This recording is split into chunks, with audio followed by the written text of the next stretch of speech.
জাতির পিতা হযরত ইব্রাহিম আলাইহিস সালাতু ওয়াস সালামের পরীক্ষার কথা যদি আমরা বলতে চাই, আল্লাহ রাব্বুল আলামিন হযরত ইব্রাহিম আলাইহিস সালাতু ওয়াস সালামকে কেমন করে পরীক্ষা করেছিলেন।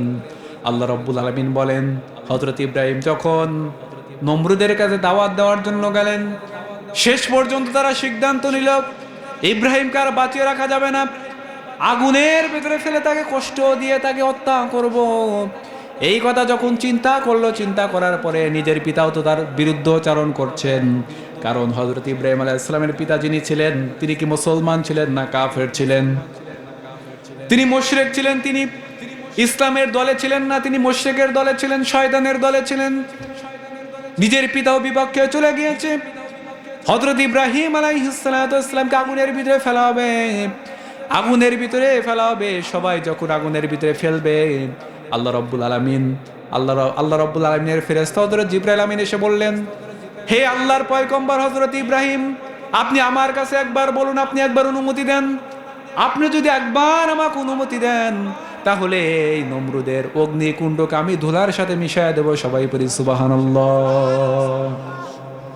দেখেন হযরত ইব্রাহিম আলাইহিস সালাম ঈমান কত সুন্দর, ঈমান কত কঠিন, ঈমান কত শক্তিশালী ঈমান। ইব্রাহিম আলাইহিস সালাম বললেন, ও জিবরাইল, না না না, আমি তো এমন রবের ইবাদত করি না যিনি আমাকে দেখছেন না, বরঞ্চ আমি অগ্নিকুণ্ডের ভিতরে পড়ে যাচ্ছি, তিনি তো দেখতেছেন। আমি যদি অগ্নিকুণ্ডের ভিতরে পড়ে যদি আমার রব খুশি হয়ে যায়, আমি অগ্নিকুণ্ডের ভিতরে একবার দুইবার নয়, হাজার হাজার বার আমি জ্বলতে রাজি আছি। সবাই পড়ি সুবহানাল্লাহ। সঙ্গে সঙ্গে আল্লাহ রাব্বুল আলামিন আগুনকে নির্দেশ দিয়ে দিলেন, কুলনা ইয়া নারু কুনি বারদাও ওয়া সালামান আলা ইব্রাহিম। সবাই পড়েন, কুলনা ইয়া নারু কুনি বারদাও ওয়া সালামান আলা ইব্রাহিম। আল্লাহ রাব্বুল আলামিন আগুনকে নির্দেশ দিয়ে দিলেন, ও আগুন, তুমি আমার ইব্রাহিমের জন্য ঠান্ডা হয়ে যাও। ও আগুন, তুমি আমার ইব্রাহিমের জন্য ঠান্ডা হয়ে যাও। তুমি এমন ঠান্ডা হয়েও না যে ঠান্ডার মাধ্যমে আমার ইব্রাহিম কষ্ট পায়, এমনটা হয়েও না। বরঞ্চ তুমি এমন ঠান্ডা হয়ে যাও আমার ইব্রাহিমের জন্য আরাম লাগে, কষ্ট লাগবে না, এমন ঠান্ডা হয়ে যাও। আল্লাহ রাব্বুল আলামিন ইব্রাহিম আলাইহিস সালামকে পরীক্ষা করেছিলেন। হযরত ইব্রাহিম আল্লাহর পয়গম্বর, তিনি পরীক্ষায় সফলতার সাথে উত্তীর্ণ হয়েছিলেন। সবাই পড়ি সুবহানাল্লাহ। আবার তাকে পরীক্ষার ভিতরে ফেলা হলো। আল্লাহ রাব্বুল আলামিন হযরত ইব্রাহিম আলাইহিস সালামকে বললেন, ও ইব্রাহিম, তুমি তোমার এই পুত্র সন্তানকে, কলিজার টুকরা সন্তানকে তুমি কি করো? তুমি কুরবানি দিয়ে দাও। এই কথা যখন বললো, তিনি আর দেরি করলেন না, তিনি সন্তানকে বললেন, আমার কলিজার টুকরা সন্তান। আল্লাহ রাব্বুল আলামিন কোরআনের ভিতরে তুলে দিয়েছেন, ক্বালা ইয়া বুনাইয়া ইন্নী আরা ফিল মানামি আন্নী আযবাহুকা ফানজুর মাযা তারা। সবাই পড়ে আল্লাহু আকবার। আল্লাহ রাব্বুল আলামিন বলেন, হযরত ইব্রাহিম আলাইহিস সালাতু ওয়াস সালাম তার পুত্রকে বলল, ও আমার কলিজার টুকরা সন্তান, ও আমার কলিজার টুকরা সন্তান, আমি স্বপ্নের ভিতরে দেখতেছিলাম আমি তোমাকে জবাই করতেছি। আল্লাহর পক্ষ থেকে নির্দেশ এসেছে, আমি তোমাকে জবাই করব, কোরবানি করব। সন্তান ও বাপও যেরকম ইমানদার, সন্তান ওরকম হয়েছে ইমানদার। সবাই বলি সুবহানাল্লাহ।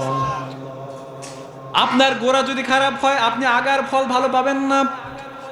আপনার রক্ত যদি সুন্দর হয়, পবিত্র হয়, আপনার আগামী প্রজন্ম যারা হবে তারাও সুন্দর রক্তের অধিকারী হয়ে যাবে।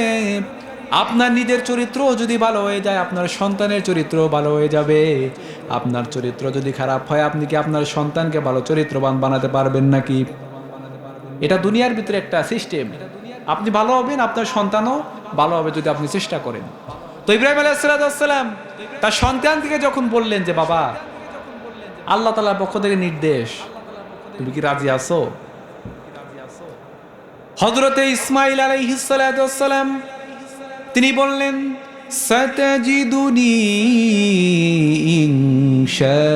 ইনশাআল্লাহু মিনাস সাবিরিন। সবাই পড়ি আল্লাহু আকবার।